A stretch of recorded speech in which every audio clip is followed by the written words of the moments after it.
दोस्तों नमस्कार, जय हिंद। कैसे हैं आप सभी? उम्मीद करता हूँ आप सभी अच्छे होंगे, स्वस्थ होंगे और अपने टेट की प्रिपरेशन को अच्छे से कर रहे होंगे। साथियों, लेकर आए हैं आज एक बहुत ही इम्पोर्टेंट वीडियो जो कि रहने वाला है साइकोलॉजी टेट नवंबर 2019 के लिए मैराथन वीडियो, जिसमें कि हम डिस्कस करने वाले हैं अप्रॉक्सीमेट 200 MCQ जो कि आए हैं प्रीवियस ईयर टेट के एग्जाम में।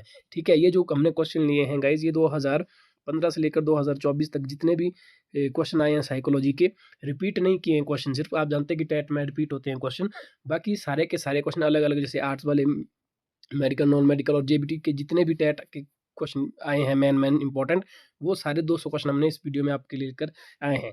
वीडियो ज़रूर लंबा होगा, लेकिन अगर आप साइकोलॉजी की प्रिपरेशन को अच्छा करना चाहते हैं या आपने साइकोलॉजी के लिए बेहतर तैयारी नहीं की है, तो आपको ये वीडियो देखनी चाहिए शुरू से लेकर आखिर तक। हम बेशक इन क्वेश्चन में ज़्यादा ब्रीफ एक्सप्लेनेशन नहीं करेंगे, लेकिन नंबर ऑफ क्वेश्चन ज़्यादा रहने वाले हैं। ठीक है, जिसमें कि आप अब कुछ ही टाइम रह गया है टेट के लिए, तो आप इजीली जो है क्वेश्चन को याद रख सकते हैं कि ये क्वेश्चन है। मतलब आपको स्टीक रिवीजन आपका होने वाला है। ऐसी वीडियो आपको यूट्यूब में शायद ही देखने को मिलेगी। एचपी टेट साइकोलॉजी के हिसाब से मैं ये बोल रहा हूँ। ठीक है, साइकोलॉजी एक बहुत बड़ा कॉन्सेप्ट है। अगर आप जो है साइकोलॉजी की एच टेट, सी टेट इत्यादि की प्रेपरेशन करें, तो एचपी टेट आपका क्वालिफाई होने के चांसेस कम हो जाते हैं, डिक्रीज हो जाते हैं। क्यों हो जाते हैं? क्योंकि गाइज आपको पता है कि एचपी टेट का जो साइकोलॉजी का सेक्शन है वो ज़्यादा वाइड ना होकर नैरो है। ठीक है, तो कुछ सिलेक्टेड अमाउंट वाले क्वेश्चन और सिलेक्टेड अमाउंट के जो चैप्टर है, जो कंटेंट है, वही आपको एचपी टेट में देखने को मिलता है। तो चलिए वीडियो को शुरू करते हैं। ठीक है, वीडियो को विस्तार से समझिएगा। इन क्वेश्चंस को हो सके तो नोट डाउन कीजिए वन लाइनर में। ठीक है, जैसे ये क्वेश्चन है, मानसिक आयु की अवधारणा किसके द्वारा दी गई है, तो इसका जो आंसर है वो आप यहाँ पे सीधा लिख लीजिए। ठीक है, इस तरह से अगर आप क्वेश्चन को करोगे तो जो पेपर से ठीक है एक दिन पहले आप इसको पढ़ के जाएंगे, तो आपको बेहतर इसमें फायदा होने वाला है। ठीक है गाइज, चलिए वीडियो को शुरू करते हैं। सो गाइज, फर्स्ट क्वेश्चन है बाइलिंगुअल होने वाली ये क्लास। ठीक है, कुछ एक लोग ऐसे होते हैं जो भाई कहते हैं कि बाइलिंगुअल इंग्लिश में भी होना चाहिए, तो आप अपने हिसाब से यहाँ देख लीजिएगा। फर्स्ट क्वेश्चन है, हालांकि मेरा मेन फोकस हिंदी में रहेगा ज़्यादा, क्योंकि अधिकतर स्टूडेंट्स जो है वो हिंदी में प्रेफर करते हैं। मुझे पता है कि पानी का रासायनिक सूत्र H2O है, किस प्रकार की मेमोरी का उदाहरण है? I know the chemical formula of water is H2O is an example of which type of memory? Semantic memory, episodic memory, periodical memory, working memory, procedural memory, sorry. तो गाइज मैंने memory वाला chapter करवा रखा है। अब मैं बार बार video में repeat नहीं करूंगा। ठीक है, प्लेलिस्ट जिसने नहीं देखे वो जाकर देख सकते हैं। 10 से 12 वीडियोज है मात्र वो, अगर किसको डिटेल लेक्चर चाहिए। इसमें हम सिर्फ आपको क्वेश्चन के आंसर ही बताने वाले हैं। ठीक है, तो वहाँ पे हमने बताया है।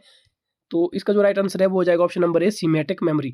जो फॉर्मूलेज या जो सूत्र है, ठीक है, या कोई फैक्ट्स है, जैसे कोई पहाड़ा है, जैसे 5+5 कितना होता है 10, जो फिक्स चीज़ें रहती है, ठीक है, स्थिर चीज़ें रहती है, वो हमेशा सीमेंटिक मेमोरी में आती है। ठीक है, एपिसोडिक मेमोरी में आती है गाइज, जैसे जो आपका जैसे नाइटमेयर होता है, सपना हो गया कोई। ठीक है, ऐसी जो एक्सीडेंटल इंसिडेंट जो होते हैं वो जो आते हैं वो एपिसोडिक मेमोरी में आते हैं। ठीक है, वर्किंग मेमोरी में अगर कोई कोई वर्किंग ऑन द प्रोसेस चला हुआ, तो वो कौन सी मेमोरी में आएगा?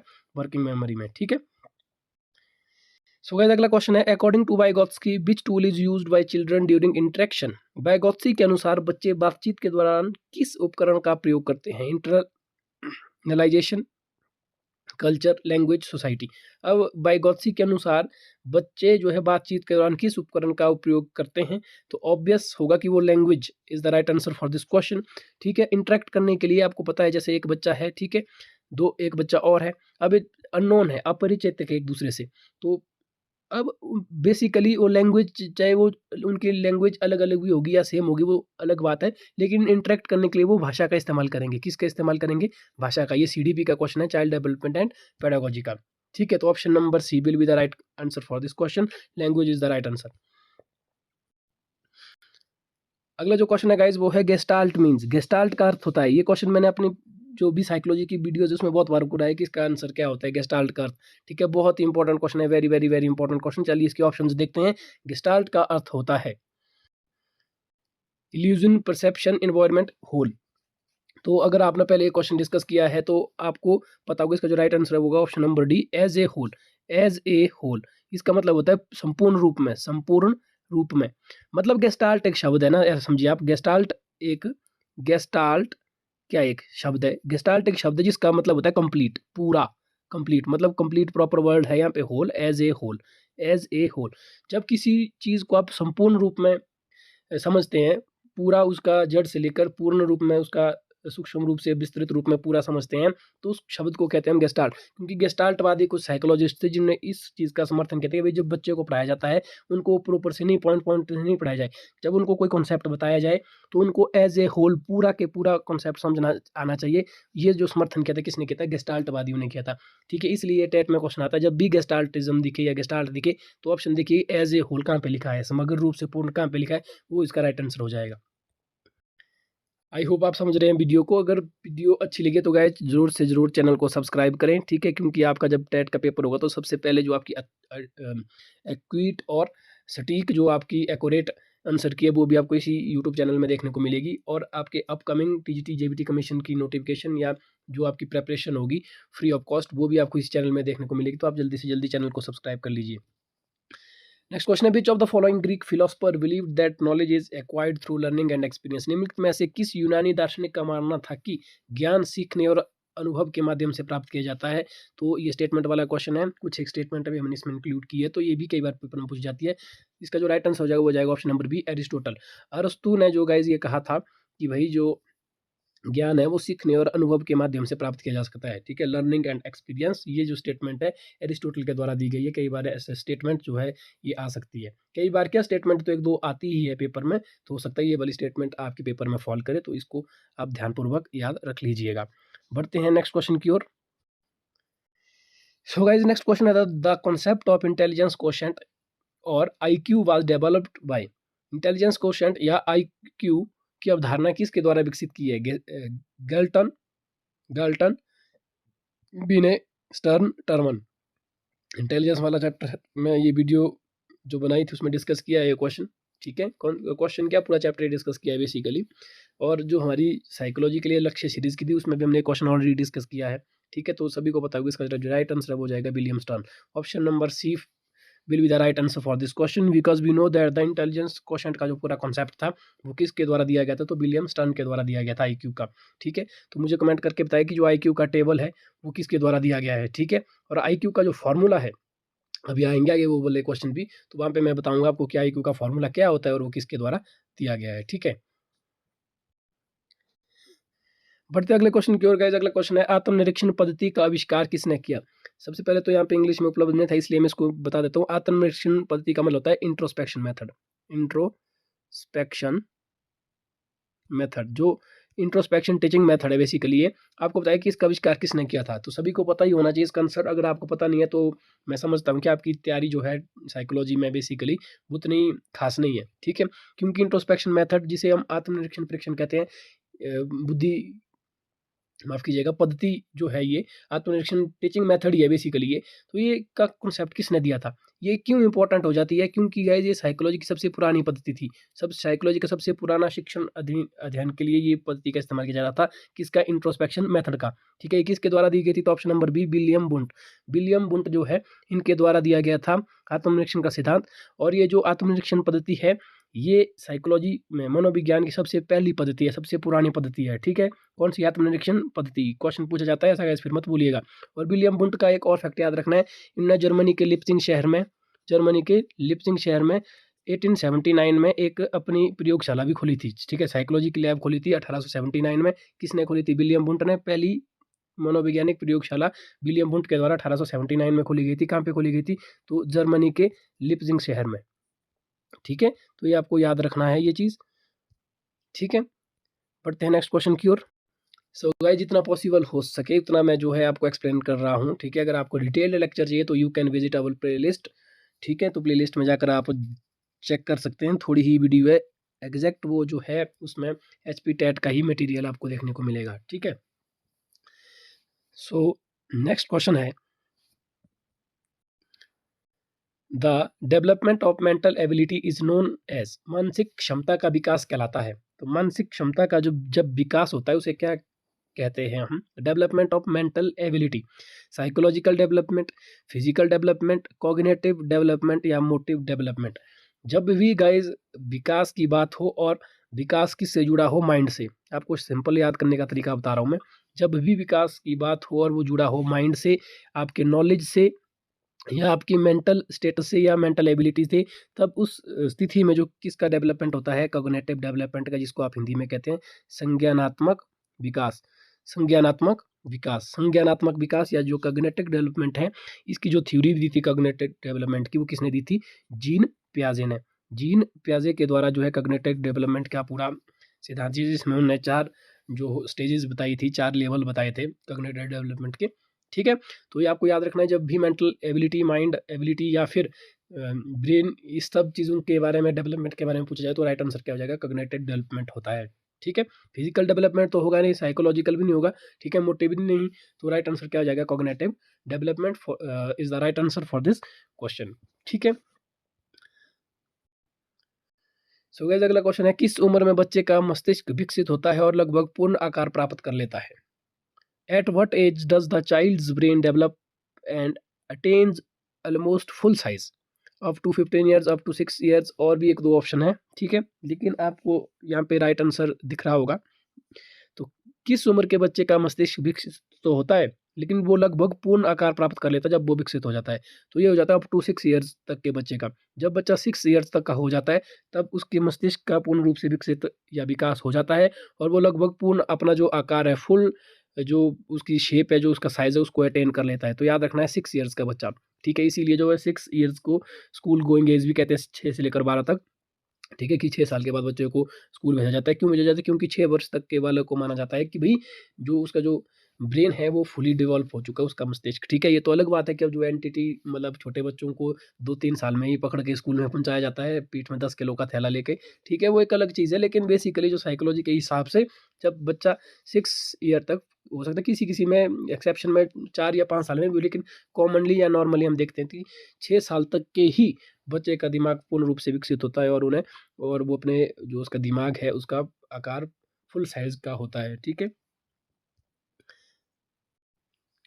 अगला क्वेश्चन है, guys, according to psychological Freud, id is based on, मनोवैज्ञानिक फ्राइड के अनुसार इड आधारित है। जो सिगमंड फ्राइड है गाइस, सिगमंड फ्राइड, इनके द्वारा साइको एनालिटिक थ्योरी दी गई थी। कौन सी थ्योरी दी थी? साइको एनालिटिक थ्योरी, ठीक है। कौन सी सारी थ्योरी दी थी? साइको एनालिटिक थ्योरी, जिसमें उन्होंने 3 चीज़ों के ऊपर फोकस किया था, इड, ईगो और सुपर ईगो। इड, ईगो और सुपर ईगो। यहाँ पे क्वेश्चन आया है इड से, कि भाई इड जो है, इन्होंने बताया था इड, ईगो और सुपर ईगो, ये तीनों जो है अलग अलग प्रिंसिपल है, ठीक है। इड अलग प्रिंसिपल पे काम करता है, ईगो अलग प्रिंसिपल पे, और सुपर ईगो अलग प्रिंसिपल पे काम करता है। तो बहरहाल यहाँ पे पूछा है आपसे इड का, कि इड जो साइकोलॉजिकल सिगमंड फ्राइड थे साइकोलॉजिस्ट, साइकोलॉजिकल नहीं होगा या साइकोलॉजिस्ट है या, ठीक है, according to psychologist Sigmund Freud, id is based on which? Fear या डर, प्लेजर, खुशी, डिसअपॉइंटमेंट, इमेजिनेशन। तो मैंने आपको बताया है, इसका जो चैप्टर हमने करवाया था, इड हमेशा प्लेजर प्रिंसिपल पे काम करता है, आत्म संतुष्टि, खुशी, ठीक है, हैप्पीनेस, हैप्पीनेस। इसको गाइज फिर से थोड़ा बहुत मैं समझा देता हूँ। ईड का जो सिंपल फंडा है, ये अपनी जो इसको जो इसकी डिजायर्स है, इसकी जो इच्छाएं हैं, उसको कंप्लीट करने के लिए कुछ भी करेगा, ठीक है, कुछ भी करेगा। इसमें ये कोई भी मॉरलिटी नहीं होती इसमें, ठीक है। बेसिकली जो साइको एनालिटिक थ्योरी है, वो माइंड के लिए दी है सिगमंड फ्राइड ने, कि हमारा एक माइंड का एक ऐसा भाग है इड। इड जब वर्किंग प्रोसेस में होता है, तो ये प्लेजर प्रिंसिपल पे काम करता है। जैसे फॉर एग्जांपल किसी इड है कि भाई किसी को पेन चाहिए, किसी ने पेन देख लिया, भाई पेन चाहिए, तो वो पेन प्राप्त करने के लिए कुछ भी करेगा। वो चोरी कर सकता है, किसी का मर्डर कर सकता है, किसी के साथ कुछ भी फिजिकली कोई उसको अटैक कर सकता है, क्योंकि उसको पेन चाहिए, ये ईड है, ठीक है। उसी तरह से ईगो और सुपर ईगो भी होता है, ठीक है, तो उतना डिटेल पे हम नहीं जाएंगे। तो ईड का मैंने आपको बता दिया, ये जो वर्क करता है प्लेजर प्रिंसिपल करता है। ये जो है मॉरलिटी को नहीं देखता कि भाई मॉरल वैल्यूज क्या है, चोरी नहीं करनी चाहिए, हम इस चीज़ को, इस पेन को प्राप्त करने के लिए कोई और माध्यम अपना सकते हैं, वो ईड में नहीं है। ईड को तो वो चीज़ चाहिए और चाहिए, वो मॉरलिटी चाहिए कोई भी हो, उसको प्लेजर चाहिए, बस उसको प्राप्त करके उसको प्लेजर मिलेगा, ठीक है। ये क्या है? ये ईड है। ये किसके द्वारा दी गई थी? साइकोएनालिटिक की थ्योरी, तो सिगमंड फ्राइड के द्वारा, ठीक है। बढ़ते हैं नेक्स्ट क्वेश्चन की ओर। और क्वेश्चन को बढ़ने से पहले आपसे फिर से गाइस रिक्वेस्ट है कि आप चैनल को प्लीज़ यार सब्सक्राइब करें। बहुत मेहनत लगती है, बहुत सारे लोग ऐसे जो वीडियोस तो रेगुलरली देखते हैं लेकिन फिर भी चैनल को सब्सक्राइब नहीं किया, तो ऐसा ना करें यार, आप चैनल को जरूर से जरूर सब्सक्राइब करें। बढ़ते हैं नेक्स्ट क्वेश्चन की ओर। Self centred natured person have dash personality. जो आत्म केंद्रित स्वभाव वाले व्यक्ति होते हैं, उनकी किस तरह का व्यक्तित्व होता है? उनका आत्म केंद्रित जो सेल्फ सेंटर्ड है, ठीक है, ये व्यक्ति है, और उसका जो है फोकस, वो अपने में ही रहता है। ऐसे जो व्यक्ति होते हैं इनको कहते हैं हम इंट्रोवर्ट, ठीक है। जो आत्म केंद्रित स्वभाव वाले व्यक्ति है वो कैसे होते हैं, इंट्रोवर्ट। जो एक्सट्रोवर्ट होते हैं गाइस एक्सप्लोर करने वाले होते हैं, ठीक है। इनका फोकस जो रहता है अपने में ना रहकर सोसाइटी में रहता है, बाहर रहेगा, ठीक है। उनको क्या कहेंगे हम, एक्सट्रोवर्ट, ठीक है। लेकिन जो सेल्फ सेंटर्ड होते हैं उनको हम इंट्रोवर्ट कहते हैं, ठीक हो गया गाइस। सो गाइस नेक्स्ट क्वेश्चन है, डेवलपमेंट इज अ प्रोसेस, विकास एक प्रक्रिया है। कैसी प्रक्रिया है भाई विकास? बहुत ही इजी क्वेश्चन है, बच्चे वाला क्वेश्चन है, लेकिन फिर भी पता नहीं टैट वाले क्या हर टैट के पेपर में इसको पूछ ही लेते हैं। राइट आंसर क्या हो जाएगा, option number B, continuous. Hindi में इसका ऑप्शन जो होगा वो होगा निरंतर या लगातार दिया होगा, तो उसको आप जो है टिक कर लीजिएगा अपने हिसाब से। तो निरंतर या कंटिन्यूअस ये ठीक हो जाएगा, क्योंकि डेवलपमेंट गाइस एक ऐसी प्रक्रिया है जो जिंदगी भर चलता है। एक्स्ट्रा फैक्ट मैं बता देता हूँ क्वेश्चन के साथ आपको। कई बार पूछते हैं कि विकास कब शुरू होता है, तो उसमें ऑप्शन होता है जन्म से, ठीक है, 2 वर्ष में या 10 वर्ष में या कुछ और। एक होगा उसमें ऑप्शन दिया हुआ गाइस गर्भ से, गर्भ से जो माँ का गर्भ होता है वहाँ से। तो जो विकास है गाइस गर्भ से शुरू हो जाता है, याद रखिएगा आप, ठीक है। बूम जो है, जो माँ का गर्भ होता है वहाँ से जो विकास शुरू हो जाता है, याद रखिएगा। और कहाँ तक चलता है, जब तक इंसान की मृत्यु हो जाए या डेथ ना हो जाए, तब तक विकास लगातार पूरी जिंदगी भर चलता रहता है, कहीं रुकता नहीं है। हो सकता है कहीं पर किसी क्षेत्र में, जैसे कॉग्निटिव डेवलपमेंट की बात करें, फिजिकल की बात करें, मेंटल डेवलपमेंट की बात करें, अलग अलग डेवलपमेंट हो सकता है उसका रेट ज़्यादा कम हो। कहीं पे कॉग्निटिव डेवलपमेंट किसी ईयर में जैसे 6 से 7 वर्ष में हो सकता है कि भाई फिजिकल डेवलपमेंट ज़्यादा हो रहा है, मेंटल कम हो रहा है, ठीक है। 20 से 22 की उम्र में कॉग्निटिव डेवलपमेंट ज़्यादा हो रहा है, बाकी कम हो रहा है। हो सकता है कि अलग अलग स्टेज पे अलग अलग व्यक्ति को ज़्यादा कम हो, लेकिन रुकेगा नहीं कभी विकास, ये होता रहेगा, निरंतर होगा। ये कैसी प्रक्रिया है, ये एक कंटिन्यूअस प्रक्रिया है, ठीक है। तो ये मैंने आपको बता दिया, इंपॉर्टेंट क्वेश्चन है। सो गाइस नेक्स्ट क्वेश्चन है, what do you understand by psychophysical differences? मनोशारीरिक भिन्नताओं से आप क्या समझे हैं? जो मनोशारीरिक भिन्नताएं हैं उनको हम क्या कहते हैं, पर्सनैलिटी, एडजस्टमेंट, इंडिविजुअल एंग्जाइटी। तो इंडिविजुअल डिफरेंसेस होते हैं गाइस, वो व्यक्तिगत भिन्नताएं क्या होती है, व्यक्तिगत भिन्नताएं, इंडिविजुअल डिफरेंसेस। जो मनोशारीरिक भिन्नताएं हैं उसे हम क्या कहते हैं, इंडिविजुअल डिफरेंसेस कहते हैं, ठीक है। कोई भी साइकोलॉजी के हिसाब से कोई भी 2 व्यक्ति, जैसे ये एक ए व्यक्ति है, ये बी नाम का व्यक्ति है, ये दोनों कभी भी इनमें समानता नहीं पाई जा सकती है। चाहे वो फिज़िकली हो, मेंटली हो, कॉग्निटिवली हो, साइको सोशली हो, मतलब कोई भी कुछ ना कुछ डिफरेंसेस होगा। हो सकता है इनका स्किन कलर अलग हो, इनकी हाइट, ये तो फिज़िकली में आगे।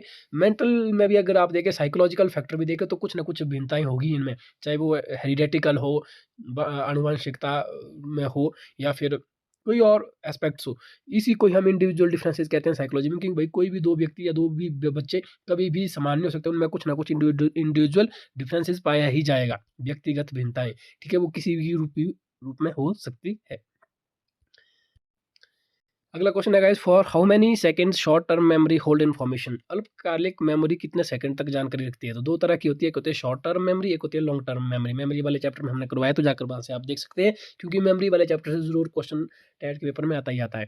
तो शॉर्ट टर्म की बात की गई, जो शॉर्ट टर्म की मेमोरी होती है गाइस, ये हार्डली 30 सेकंड तक ही रहती है, उसके बाद ये मेमोरी से वॉश आउट हो जाती है, ठीक है। तो शॉर्ट टर्म मेमोरी का टाइम पीरियड कितना होता है, 30 सेकंड्स और लेस, 30 सेकंड या उससे कम, ठीक है। सो गाइस नेक्स्ट क्वेश्चन है, क्वेश्चन नंबर 14वां। According to Erikson's theory, trust versus mistrust comes at the age of. Erikson के सिद्धांत के अनुसार ट्रस्ट बनाम अविश्वास, मतलब विश्वास बनाम अविश्वास किस उम्र में आता है? तो आपको पता है, जो एरिक्सन ने साइको सोशल थ्योरी दी थी, साइको सोशल थ्योरी दी थी, जिसमें उन्होंने अलग अलग सोपान दिए थे, ठीक है। ये भी हमने करवा रखा है, प्लेलिस्ट में जाकर देख लें।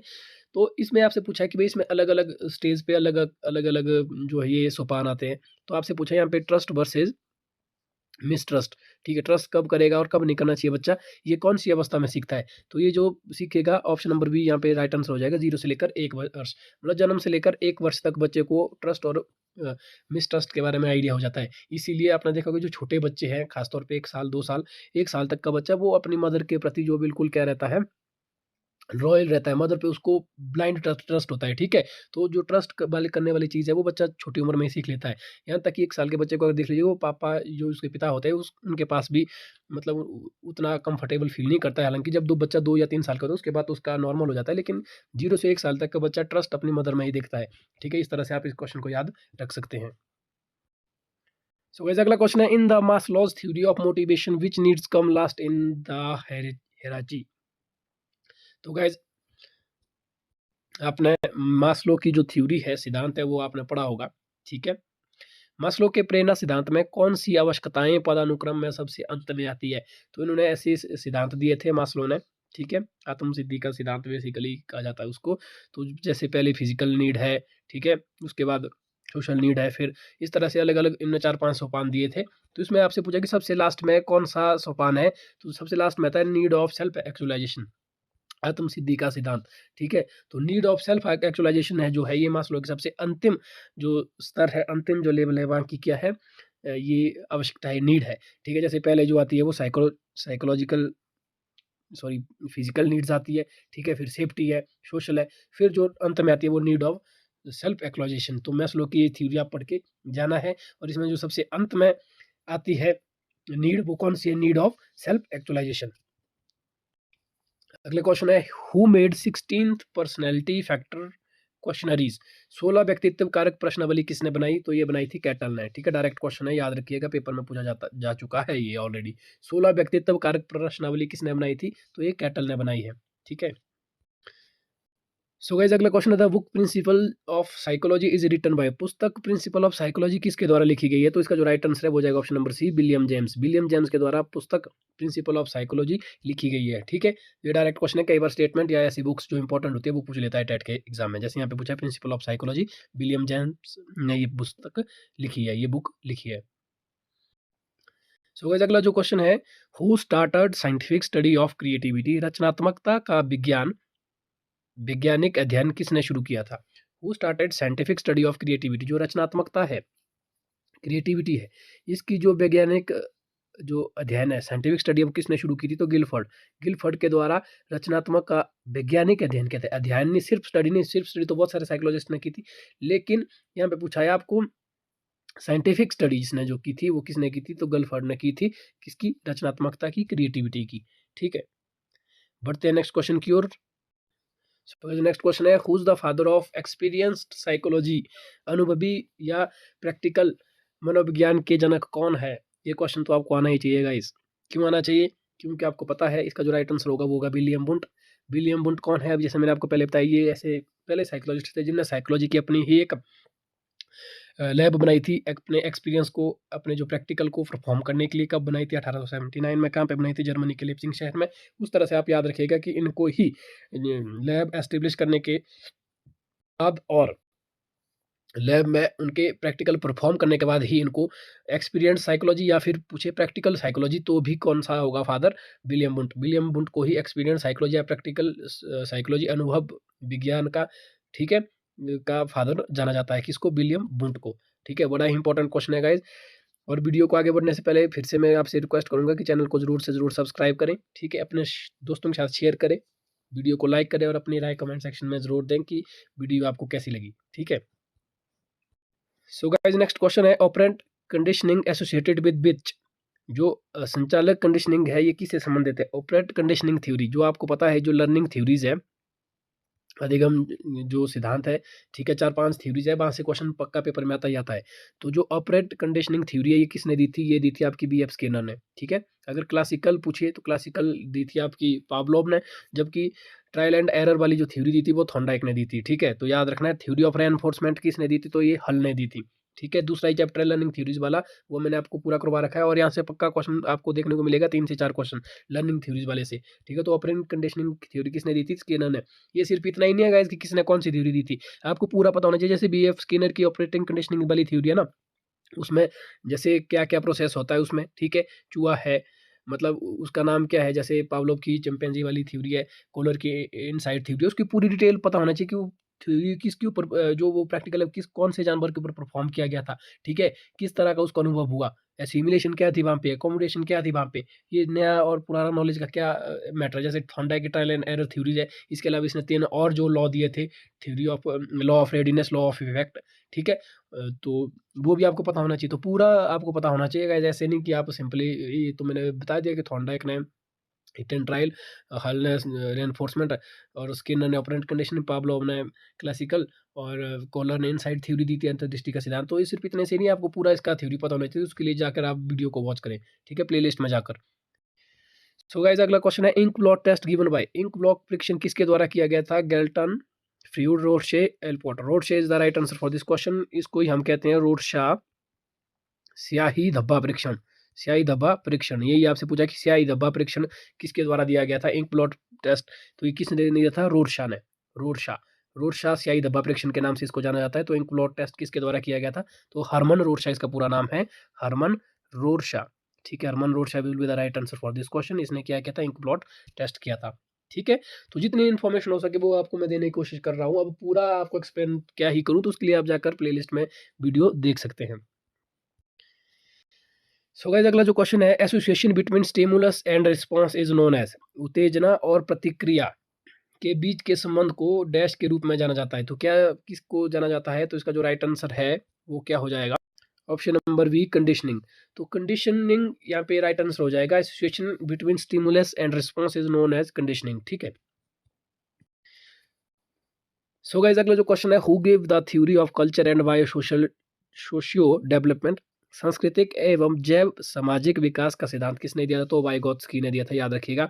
संस्कृति एवं जैव सामाजिक विकास, संस्कृति एवं जैव सामाजिक विकास किसने दिया था, तो वाइगोत्स्की ने। तो याद रखना है, डायरेक्ट ये क्वेश्चन पूछा गया है, पेपर में आ भी चुका है टेट के एग्जाम में कई बार ये, कि भाई संस्कृति एवं जैव जो भी सामाजिक विकास है, संस्कृति एवं जैव सामाजिक विकास जिसे हम कहते हैं cultural and bio socio development, किसने दिया था, ये वाइगोत्स्की ने। तो पेपर में पूछे जाते हैं, इसलिए आप ध्यान रखिएगा।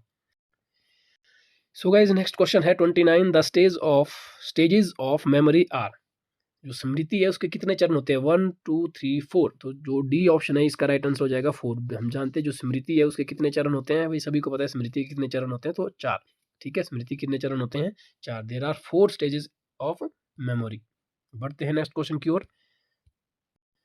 नेक्स्ट क्वेश्चन है स्टेटमेंट वाला क्वेश्चन है, हमने पहले भी डिस्कस किया है, क्योंकि ये स्टेटमेंट बहुत ही इंपॉर्टेंट है इसलिए पेपर में पूछी जाती है। Psychology is the science of human behaviour, who said, मनोवैज्ञानिक मन व्यवहार का विज्ञान है, ये किसने कहा था, तो ये कहा था ऑप्शन नंबर 1 कॉले सैनिक ने।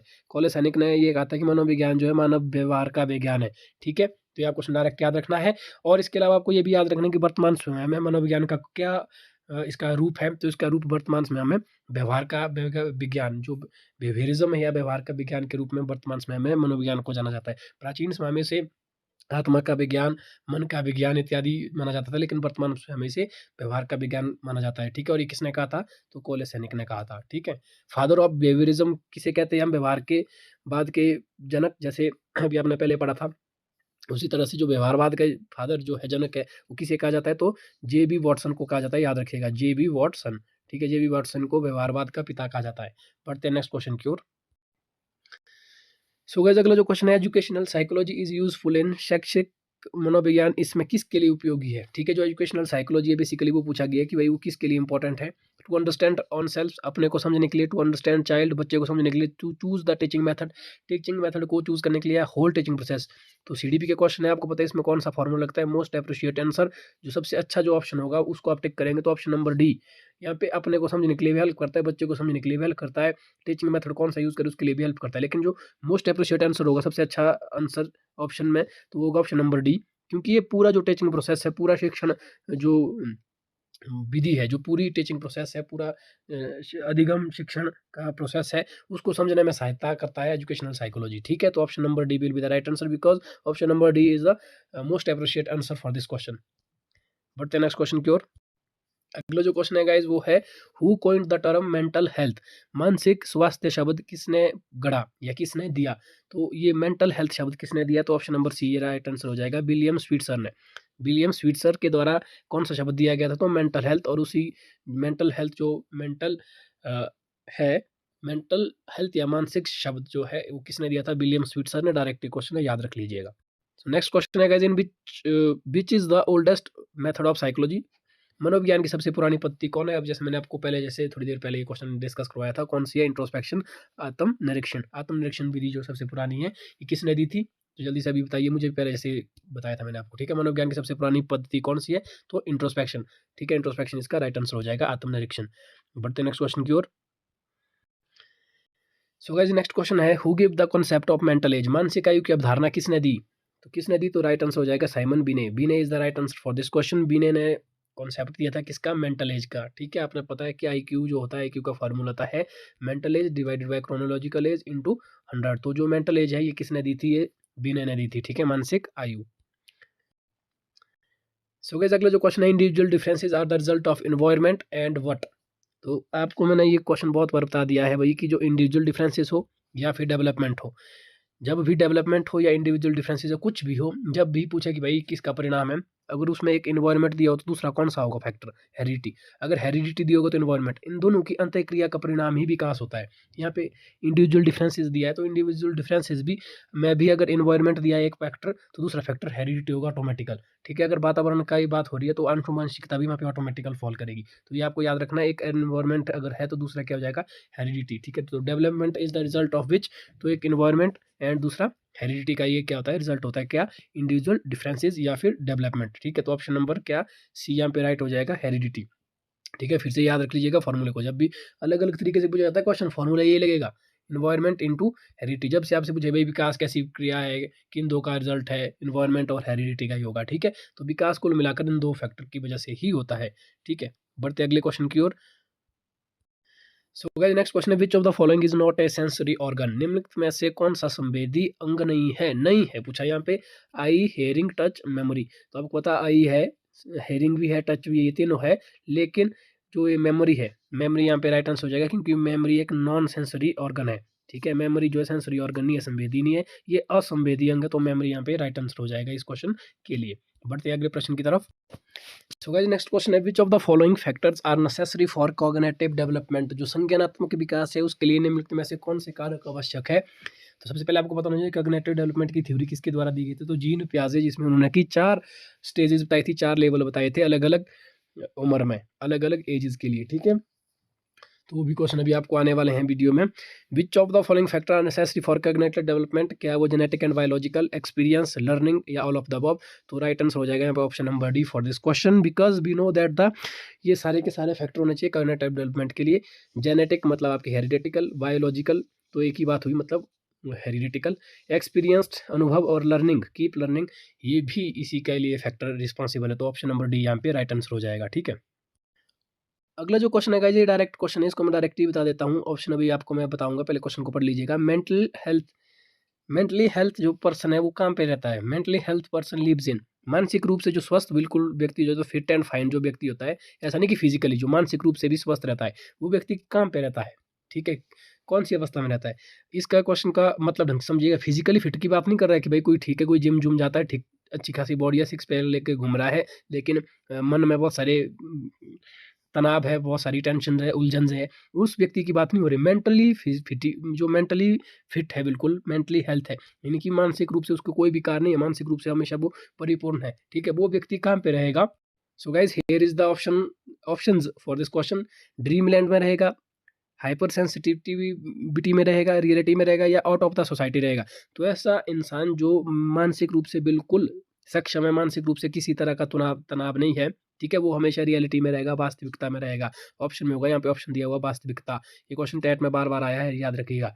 रियलिटी में जो मेंटली फिट होते हैं, फिजिकल फिट की बात नहीं हो रही है गाइस, ध्यान रखिएगा। मेंटली फिट जो व्यक्ति होते हैं वो हमेशा रियलिटी में रहते हैं, वास्तविकता में रहते हैं, वो किसी इमेजिनेशन में नहीं जीते। ठीक है, तो याद रखना है। बढ़ते हैं नेक्स्ट क्वेश्चन की ओर। सो गाइस नेक्स्ट क्वेश्चन है, विच what type of development happens in playing. खेल में किस प्रकार का विकास होता है, सोशल होता है, फिजिकल होता है, इमोशनल होता है, या ऑल ऑफ द अबव होता है।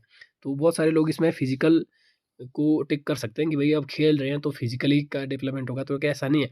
जब बच्चा खेलता है तो खेल खेल में उसमें सभी तरह का विकास होता है, फिजिकल तो होगा ही होगा। हाँ, ये हो सकता है कि फिजिकल का जो योगदान है वो ज़्यादा हो, फिजिकल डेवलपमेंट ज़्यादा हो, ठीक है। लेकिन इसके साथ-साथ वो सोशल कनेक्टिव भी होता है, ठीक है। उसको पता है कि भाई मॉरल वैल्यूज़ क्या है, किस तरह से हमने खेलना है, तो सोशल डेवलपमेंट भी होता है, फिजिकल भी होता है, इमोशनल डेवलपमेंट भी होता है। हार और जीत से उसको इमोशनल जो इफ़ेक्ट होता है। तो इस तरह से ऑप्शन डी यहाँ पे राइट आंसर हो जाएगा, ऑल ऑफ द अबव। जब बच्चा खेलता है तो ये सभी पक्ष को जो है ये प्रभावित करता है, ठीक है।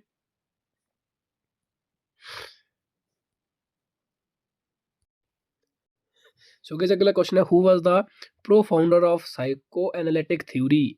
पहले जैसे मैंने आपको ईगो सुपर ईगो समझा रहा था, उस टाइम मैंने आपको बताया था कि मनोविश्लेषणात्मक सिद्धांत के प्रेरणाता कौन है, या मनोविश्लेषणवाद का सिद्धांत किसने दिया था। तो ये दिया था option number C, Sigmund Freud ने।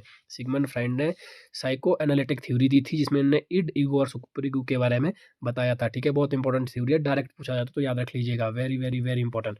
जिस तरह से कॉग्निटिव डेवलपमेंट किसने था, जीन पियाजे ने। साइको सोशल साइको सोशल किसने दी थी? एरिक्सन ने। उसी तरह से साइको एनालिटिक थ्योरी किसने दी है? सिगमंड फ्राइड ने। बढ़ते हैं नेक्स्ट क्वेश्चन की ओर।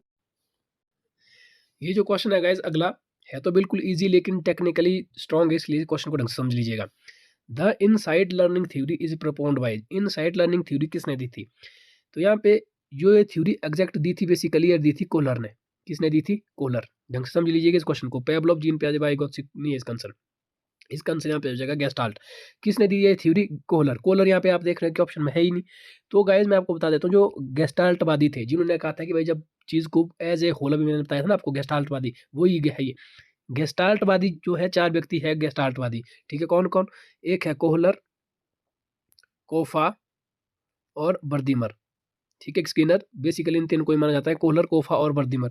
इनको जो है गेस्टाल्टवादी माना जाता है। इनने इस चीज़ का समर्थन किया था भाई जब चीज़ को समझाया जाए, जब भी कोई प्रॉब्लम हो, जब भी कोई मैटर हो, जब उसका डायग्नोसिस किया जाए, सोल्यूशन किया जाए, वो एज ए होल हो, कंप्लीट हो, समग्र रूप में हो, पूर्ण हो, ठीक है। तो यहाँ पे अगर आप देखें कि इनसाइट लर्निंग थ्योरी जो ये वाला सिद्धांत है, ये भी एज ए होल पे ही है, ठीक है। जब आप इस लर्निंग थ्योरी को कंप्लीट पढ़ेगा तब आप इसको समझ आ जाएगा। तो यहाँ पे बेसिकली दी किसने दी थी? तो कोहलर ने दी थी। कोहलर यहाँ पे ऑप्शन में है नहीं, इसलिए गेस्टाल्ट यहाँ पे दिया है। गेस्टाल्टवादी सिद्धांतकारी थे ना ये कोहलर भी, तो कोहलर है नहीं, इसलिए गेस्टाल्ट यहाँ पे राइट आंसर हो जाएगा इस क्वेश्चन के लिए, ठीक है। तो कंफ्यूज नहीं होना है पेपर में, सभी को पता है कि इनसाइड थ्योरी कोहलर ने दी थी, लेकिन टैट वाले भी इतने शातिर है, एचपी बोर्ड धर्मशाला वाले, उन्होंने कोहलर को उठा के यहाँ पे गेस्टाल्ट डाला, और गेस्टाल्ट यहाँ पे राइट आंसर हो जाएगा। क्यों? क्योंकि गेस्टाल्टवादी कोहलर भी है। कोहलर, कोफा और बर्दिमर, ये जो तीन है प्रमुख रूप से इन्होंने गेस्टाल्टवाद का सिद्धांत का समर्थन किया था, ठीक है। आई होप आप चीज़ों को समझ रहे हैं। सो आई होप आप समझ रहे हैं। तो इसका जो राइट आंसर हो जाएगा वो हो जाएगा ऑप्शन नंबर ए। बढ़ते हैं नेक्स्ट क्वेश्चन की ओर। अगला जो क्वेश्चन है गाइस बहुत इंपॉर्टेंट है। Which theory of intelligence was given by Guilford? Guilford ने बुद्धि का कौन सा सिद्धांत दिया था? Active product theory, multiple theory of intelligence, structure theory of intellect, या ऑल ऑफ द अबव? जो राइट आंसर है वो जाएगा ऑप्शन नंबर सी इसका, स्ट्रक्चर थ्योरी ऑफ इंटेलेक्ट। जो स्ट्रक्चर थ्योरी ऑफ इंटेलेक्ट है या स्ट्रक्चर थ्योरी ऑफ इंटेलिजेंस है, ये किसने दी थी? तो ये गिलफोर्ड के द्वारा दी थी, ठीक है। तो ये आपको याद रखना पड़ता है। नेक्स्ट क्वेश्चन की ओर। सो गाइस अगला जो क्वेश्चन है, what type of group is family? जो फैमिली है, परिवार है, ये किस प्रकार का समूह है? प्राइमरी है, सेकेंडरी है, किस तरह का है? तो ये गाइस कैसा है? ये प्राइमरी है, ठीक है। परिवार हमेशा किस तरह का समूह होगा? फैमिली। फैमिली सबसे पहले होती है, तो इसी तरह से याद रखिए फैमिली किस तरह का समूह है? प्राइमरी है। ये भी टेट में बहुत बार पूछा जा चुका है क्वेश्चन। सो गाइस अगला जो क्वेश्चन है, student factor affecting the learnings. तो जो लर्निंग्स है उसको स्टूडेंट मतलब सीखने को प्रभावित करने वाले छात्र कारक कौन से है? छात्र की दृष्टि से, मतलब छात्र के जो कारक है, स्टूडेंट फैक्टर, जो उसकी लर्निंग को प्रभावित कर सकते हैं। स्टूडेंट हेल्थ, ऑब्वियस है कि इस स्टूडेंट्स की हेल्थ से उसकी लर्निंग इफेक्ट हो सकती है। स्टूडेंट्स इंटेलिजेंस, ये तो होगी, उसकी इंटेलिजेंस कैसी है। स्टूडेंट्स फैमिली कंडीशन, ये भी इफेक्ट करेगी स्टूडेंट की लर्निंग को। तो ऑप्शन नंबर डी यहाँ पे बिल्कुल ठीक हो जाएगा। ये तीन ठीक नहीं होंगे, तो all of the above will be the right answer for this question.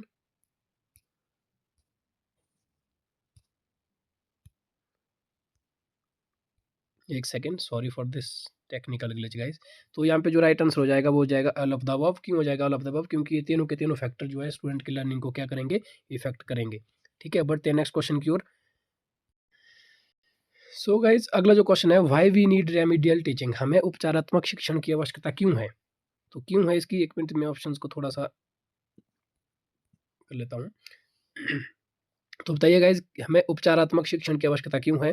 To know the interest of the student, ये भी ठीक है। To increase the practical work in the student, ये भी ठीक है। To prepare the student to pass in the exam, ये तो गलत है, सिर्फ पास करना ही उद्देश्य नहीं हो सकता है। To remove the weakness of the student, तो यहाँ पे ये तीन ऑप्शन ठीक लग रहे हैं।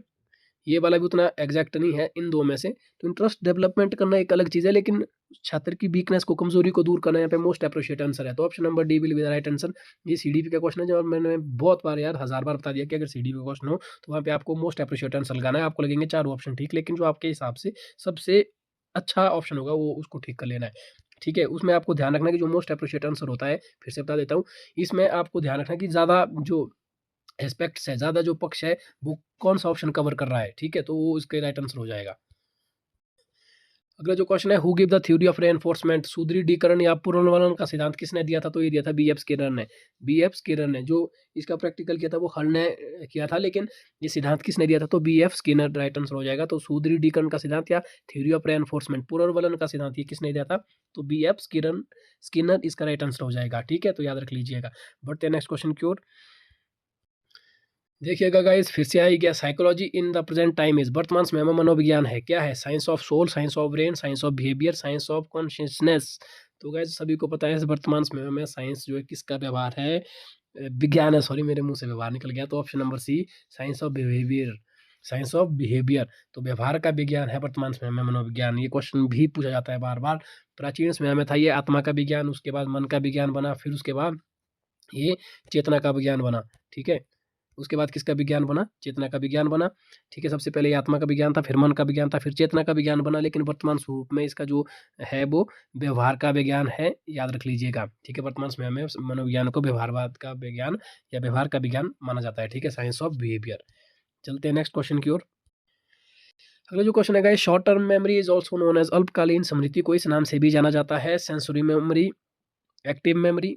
ठीक है, तो इसका जो राइट आंसर हो जाएगा वो हो जाएगा पैसिव मेमोरी। नहीं होता passive memory, long term memory को कहते हैं। एक्टिव मेमोरी जो होगी वो किसको कहते हैं? शॉर्ट टर्म मेमोरी को। और इसका टाइम पीरियड कितना होता है? 30 सेकंड या उससे भी कम। अभी जैसे मैंने आपको पहले बताया था, शॉर्ट टर्म मेमोरी जिसका टाइम 30 सेकंड या उससे भी कम होता है, ये किस तरह की मेमोरी होती है?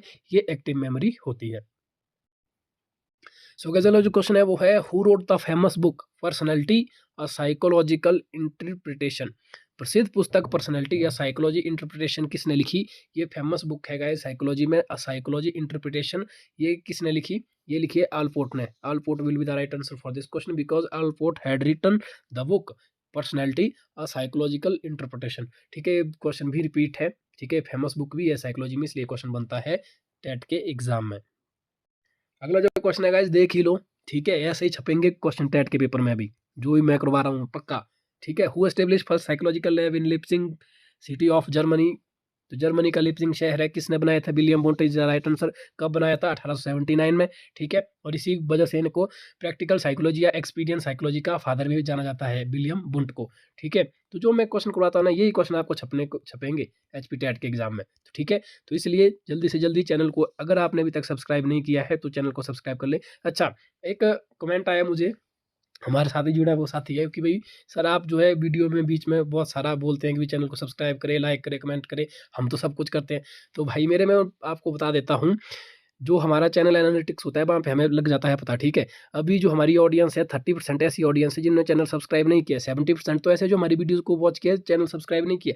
लेकिन ये 30% पता नहीं कौन सी प्रजाति के ऐसे लोग हैं जो वीडियोस तो रेगुलरली देखते हैं, डेली वॉच करते हैं वीडियो, मतलब अपनी तैयारियों को बूस्ट अप तो कर रहे हैं। ठीक है, लेकिन चैनल को सब्सक्राइब नहीं कर रहे हैं।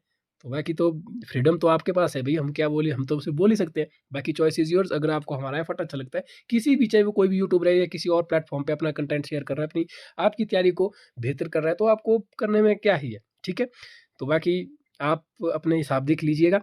ठीक है, तो चैनल को ज़रूर से ज़रूर सब्सक्राइब करें। एक बार फिर से मैं आपसे रिक्वेस्ट कर लेता हूँ। क्यों करें? क्योंकि आपका जब टेट का पेपर होगा तो आपकी आंसर की आएगी, आंसर की जो ऑफिशियल आंसर की है वो तो 1 डेढ़ महीने बाद आती है। लेकिन हम अपने चैनल में जैसे जैसे 15 को जेबीटी का टेट है, ठीक है, तो जब जिसका भी जो टेट है, हम उसी दिन तुरंत 2 या 3 बजे के बीच में पूरा का पूरा 150 क्वेश्चन आपके पास डिस्कस करके लाएंगे with authentic and accurate answer. ठीक है, जिससे आप अपने आंसर को चेक कर लीजिएगा कि आप कितने बन रहे हैं। और उसके बाद आपका टीजीटी या जेबीटी कमीशन भी तो होना है गाइज, उसके लिए भी हम फ्री ऑफ कॉस्ट आपको नोट्स प्रोवाइड करते हैं, स्टडी मटेरियल इत्यादि प्रोवाइड करवा रहे हैं, वो भी हैंड रिटन। ठीक है, तो आपको कहीं अकेडमी में जाने की कोई ज़रूरत नहीं है। ठीक है, चलते हैं नेक्स्ट क्वेश्चन की ओर। अगला जो क्वेश्चन है गाइस वो है, the real carriers of heredity are. अनुवंशिकता के वास्तविक वाहक है genes, chromosome, nucleus of the cell, X and Y chromosomes. तो राइट आंसर हो जाएगा, ये 3 नहीं होगा, जीन्स। जीन्स को ही हेरिडिटी के मुख्य वाहक माना जाता है, रियल कैरियर्स। ठीक है, तो ऑप्शन नंबर ए यहाँ पे ठीक हो जाएगा। सो गाइस अगला जो क्वेश्चन है वो है टेट, टीईटी नहीं टीएटी वाला। ठीक है, जिस तरह से टीईटी की फुल फॉर्म क्या होती है? Teacher eligibility test. ठीक है, उसी तरह से जो टेट है, टेट की फुल फॉर्म होती है thematic appreciation test. Thematic appreciation test, तो थीमेटिक एप्रिसिएशन टेस्ट जिसे टेट कहा जाता है, is a projective technique used for measure. तो ये किसको मापने के लिए टेट का इस्तेमाल किया जाता है? तो इसका जो राइट आंसर हो जाएगा वो हो जाएगा पर्सनैलिटी। पर्सनैलिटी मापन का ही एक तकनीक है। ठीक है, क्या? टेट। और आपको बताना है कमेंट सेक्शन में इसमें कितने कार्ड होते हैं। ठीक है, तो थीमेटिक एप्रिसिएशन टेस्ट एक जो तकनीक है, इससे क्या मापा जाता है? पर्सनैलिटी को मापा जाता है। ठीक है, पर्सनैलिटी वाले चैप्टर में आप डिटेल लेक्चर को जाकर प्लेलिस्ट में देख लें। अब बहुत सारे लोग हैं, जैसे मैं बहुत दिन से 2-4 दिन से लगातार बोल रहे भाई, 2-4 के 10 4-10 दिन जब से हम साइकोलॉजी की सीरीज लाई थी लक्ष्य वाली, तो मतलब मैंने देखा कि वीडियो में बहुत सारे लोग हैं जो न्यू उसमें यूज़र्स हैं, जो लगातार वॉच कर रहे हैं, ठीक है। अब कुछ का कमेंट आया कि सर इतनी पुरानी वीडियोज़ फिर से वो सीरीज़ शुरू कर, तो फिर से वो सीरीज़ शुरू नहीं हो सकती गाइस, थोड़ा-सा टाइम कंटेंट भी होता है और भी क्लासेस लगती है हमारे चैनल पे, तो ये पॉसिबल नहीं है। लेकिन आपको क्या है, वो जो है 2020 या 21 की वीडियो तो 24 में उसको क्या है, सिलेबस पैटर्न आपका बदला नहीं है, सब कुछ वही है, तो वहाँ से आप देखने में क्या है, क्योंकि नए यूज़र भी तो है, नए जो हमारे सब्सक्राइबर भाई है, ये कुछ और जो हमारे साथ जुड़े हुए लोग हैं, वो तो उसमें देख रहे हैं, वॉच कर रहे हैं, ठीक है। उसको वॉच करने के बाद इस तरह की जो हमारी ये सीरीज़ है, इनको देखते हैं, एमसीक्यू को डिस्कस करते हैं और ईज़िली कर लेते हैं क्वेश्चन, ठीक है। तो ये है, बाकी आपकी चॉइस है, अगर आपने देखनी है तो जाकर देख लिए प्लेलिस्ट साइकोलॉजी की, वहाँ पे मिल जाएगी आपको। और उसकी खास बात ये है ना, क्या खास बात है उसकी? उसकी खास बात ये है कि वो एग्ज़ाम ओरिएंटेड है, ठीक है? जो उसका एचपी टेट का पैटर्न है आपका, वेल डिज़ाइन्ड है वो, ठीक है? फालतू के इसमें कुछ भी नहीं करवाया है। तो वो है, बाकी आप अपनी चॉइस देख लें, ठीक है? क्योंकि 10 से 12-13 वीडियो ही हार्डली होगी, चैप्टर तो उसमें 10-11 ही करवाए हैं। इतने चैप्टर से ही आपका काम बन रहा है, तो फिर आपको बाकी जगह भटकने की क्या ज़रूरत है? मैं जानता हूँ यूट्यूब में साइकोलॉजी का बहुत सारा कंटेंट है, लेकिन गाइस साइकोलॉजी एक बहुत वाइड विषय है, ठीक है? आपको उतना वाइड पढ़ने की ज़रूरत नहीं है, बाकी सब्जेक्ट को भी तो कवर करना है, ठीक है? बाकी चॉइस इज़ योर्स। बहरहाल नेक्स्ट क्वेश्चन है, dash is the ratio of mental age to the chronological age multiply by 100। Dash मानसिक आयु और कालानुक्रम आयु का 100 से गुणा किया गया तो उसको क्या कहते हैं? यार बेसिकली ये फार्मूला पूछ रहा है, आईक्यू का फार्मूला, राइट आंसर हो जाएगा आईक्यू। फिर से मैं थोड़ा बहुत यहाँ बता देता हूँ, आईक्यू का फार्मूला आना ही चाहिए, कई बार फार्मूला भी पूछा गया 1-2 बार टेट के एग्जाम में। आईक्यू का फार्मूला जो होता है वो होता है एम ए डिवाइडेड बाई सी ए गुणा 100। ये क्या हो जाता है आईक्यू का फार्मूला। और ये तो पूछा है यहाँ पे कि भाई dash is the ratio of mental age to the chronological age multiply by 100, ठीक है। तो इसका राइट आंसर हो जाएगा इंटेलिजेंस क्वोशिएंट। सो गाइज अगला जो क्वेश्चन है वो आप देख सकते हैं यहाँ पे। अगला जो क्वेश्चन है, psycho social development theory was proposed by. Psycho social development theory, मनोसामाजिक विकास सिद्धांत किसके द्वारा प्रतिपादित किया गया है, प्रस्तावित किया गया? तो ये है option number D, Erikson. Erikson इसका राइट आंसर हो जाएगा, क्योंकि साइको सोशल डेवलपमेंट थ्योरी किसके द्वारा दी गई थी? तो ये दी गई थी आपकी इरिक्सन के द्वारा। तो ऑप्शन नंबर डी यहाँ पे राइट आंसर हो जाएगा किस क्वेश्चन के लिए? क्वेश्चन नंबर 56 के लिए। साइको सोशल डेवलपमेंट थ्योरी ये किसके द्वारा दी गई है? तो ये दी गई है इरिक्सन के द्वारा, ठीक है। अगला जो क्वेश्चन है गाइस बहुत ईजी है, बेहद ईजी है, सीडीपी का क्वेश्चन है, चाइल्ड डेवलपमेंट एंड पेडागोजी का। अगर जब आपने बीएड किया, अगर क्या मतलब थेट के एग्जाम के लिए, तो आपने किया ही होगा कोई टीचिंग ट्रेनिंग प्रोग्राम, चाहे वो डीएलएड हो जिससे आप जेबीटी के लिए एलिजिबल है, या फिर बीएड हो जिससे आपके लिए टीजीटी के लिए एलिजिबल है। तब आपने ये चीज़ देखी होगी जो टीचिंग एड्स जो कुछ होता है। तो इसमें से पूछा विच of the following is a visual teaching ads, निम्नलिखित में से कौन सा दृश्य शिक्षण सहायता है? विजुअल टीचिंग एड्स, ठीक है। बुक है, मैप है, ग्लोब है, या ऑल ऑफ द अबव है? तो टीचिंग एड तो और भी बहुत सारी होती है, लेकिन विजुअल जिसे देखा जा सके तो बुक है, मैप है, ग्लोब है, टेक्निकली प्रैक्टिकली। तो ऑप्शन नंबर डी यहाँ पे राइट आंसर हो जाएगा, ऑल ऑफ द अबव, क्योंकि ये तीनों के तीनों जो है वो टीचिंग एड्स है। कैसी टीचिंग एड्स? विजुअल, ठीक है। कुछ एक एड टीचिंग एड्स होती है ऑडियल भी ना गाइस, तो वो आपको ध्यान रखना, यहाँ पे विजुअल है, विजुअल जो नहीं देखा जा सके, तो यहाँ पे ऑल ऑफ द अबव हो जाएगा, क्योंकि बुक, मैप और ग्लोब इन तीनों को देखा जा सकता है, ठीक है। बढ़ते हैं नेक्स्ट क्वेश्चन की ओर। नेक्स्ट क्वेश्चन है very very very important question guys. Question को डिस्कस करने से पहले ही मैं बता देता हूँ, बहुत इंपॉर्टेंट क्वेश्चन है। पेपर में अलग अलग एज ग्रुप अलग अलग, ये नहीं कि यही वाला पूछा है, एज ग्रुप अलग अलग पूछा जा सकता है, लेकिन ऑप्शन में ये 4 ही होंगे। The age group 6 to 14 years falls under. देखो गाइस, इस क्वेश्चन को करने से पहले मैं आपको बता देता हूँ। अर्ली चाइल्डहुड होता है 2 से 6 साल तक का, ठीक है। लेट चाइल्डहुड होता है 6 से 11। एडोलसेंस का पीरियड होता है 12 से 18। अडल्टहुड होता है फिर 18 से बाद का, ठीक है। लगा पता? अर्ली चाइल्डहुड 2 से 6, लेटर चाइल्डहुड 6 से 11, एडोलसेंस जिसे हम किशोरावस्था कहते हैं 12 से 18, और एडल्टहुड जिसे वयस्क कहते हैं वो 18 से जब मेच्योर हो जाता है पर्सन, 18 के बाद, ठीक है। तो याद रखना है। अब यहाँ पूछा था एज ग्रुप 6 से 11, 6 से 11 तो कौन सा हो जाएगा? लेटर चाइल्डहुड, यानी कि पूर्व जो है चाइल्ड बाल्यावस्था, ठीक है। एक होगी अर्ली चाइल्डहुड, एक और लेटर चाइल्डहुड। तो बाद की जो है वो जो चाइल्डहुड, लेटर चाइल्डहुड में 6 से 11 तक का जो ईयर्स है वो फॉल करेगा। समझ लेना बात को। अर्ली चाइल्डहुड 2 से 6, लेटर चाइल्डहुड 6 से 11, एडोलसेंस 11 या 12, मतलब कोई भी मानो 11 से 18 या 12 से 18, ठीक है। अडल्टहुड 18 से 18 प्लस 18 प्लस को एडल्टहुड कहा जाता है, ठीक है। तो आइए आप समझ रहे हैं चीज़ों को। बढ़ते हैं नेक्स्ट क्वेश्चन की ओर। सो गाइस नेक्स्ट क्वेश्चन है, process of development starts from. विकास की प्रक्रिया प्रारंभ होती है कहाँ से होती है? तो ये कंसेप्शन से शुरू होती है विकास की प्रक्रिया, ठीक है। तो यहाँ पे बर्थ नहीं होगा गाइस, जन्म नहीं है। जन्म से भी पहले, जन्म कंसेप्शन का मतलब था गर्भ के समय, गर्भधारण, ठीक है। गर्भधारण जब बच्चा माँ की कोख में होता है, उस समय से ही विकास की प्रक्रिया प्रारंभ हो जाती है, तो बर्थ नहीं होगा। इन्फेंसी होता है जब छोटा शिशु होगा उस समय भी नहीं, तो कंसेप्शन, ये इसका राइट आंसर हो जाएगा। बढ़ते हैं नेक्स्ट क्वेश्चन की ओर। Memory is a highly dash process.